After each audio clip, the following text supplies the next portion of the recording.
Jamuna TV রিপোর্টের পর হাসপাতালে কোচিং বন্ধ করেছে ঢাকা মেডিকেল কলেজ হাসপাতাল।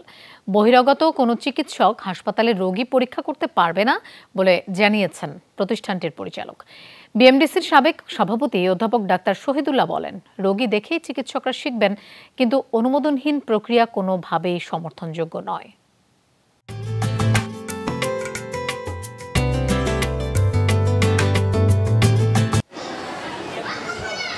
সরকারি হাসপাতালের ভেতরে হাতে কলমে শেখার ক্লাস চালিয়ে আসছিল কয়েকটি কোচিং সেন্টার। হাসপাতালের কিছু চিকিৎসক টাকার বিনিময়ে এই শিখন পদ্ধতি চালু করেন।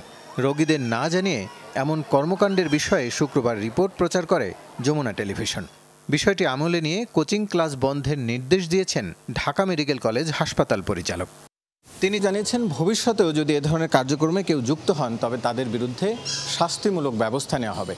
এর পাশাপাশি এই হাসপাতালে কর্মরতরা ডিউটি আওয়ারের বাইরে কোনো কার্যক্রমে যুক্ত হতে চাইলে সেক্ষেত্রেও কর্তৃপক্ষের অনুমতি নিতে হবে।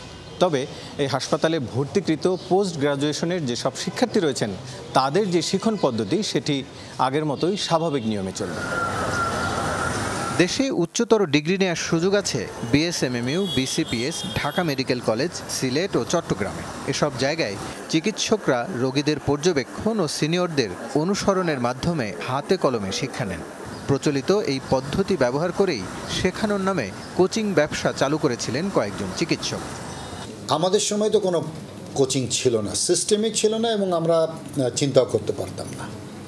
তবে বিশ্বের কখনো কখনো কোথাও কোথাও ঠিক কোচিং না, এটাকে বলে ফর্মাল কোর্স, যেটা স্বীকৃত এবং ওপেন কাইন্ড অফ ওরিয়েন্টেশন, কীভাবে পরীক্ষাটা দিতে হবে, কী ধরনের পরীক্ষা সিস্টেমটা কি, সেই ধরনের কিছু জিনিস যেটা প্রচলিত আছে সেগুলো ভেরি স্ট্রাকচার্ড।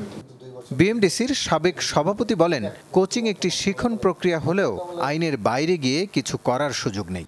যদি রোগীর উপরে করতে হয়, অবশ্যই সেই রোগীটা যে হাসপাতালে আছে তাদের অনুমোদন নিতে হবে। অনুমোদনহীনভাবে যদি লুকোচুরির মাধ্যমে এটা করছি, এটা হাইলি নিষিদ্ধ এবং ইল্লিগাল।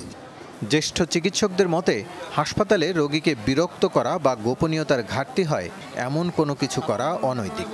কোচিং সেন্টার থেকে কিছু লোকজনকে এনে এখানে প্রশিক্ষণ দেবেন কোনো হাসপাতালের চিকিৎসক, এটা সরকারের রীতিনীতি, এগুলোর বাইরে এটা অনুমোদন করে না। এখানে আমাদের রোগীদের শারীরিক নিরাপত্তা, তাদের জীবনের নিরাপত্তা, সেগুলোর জন্যও কিন্তু এইটা হতে পারে না।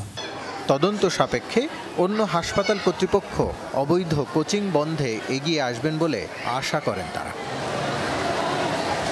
রাসেল আহমেদ, যমুনা নিউজ, ঢাকা।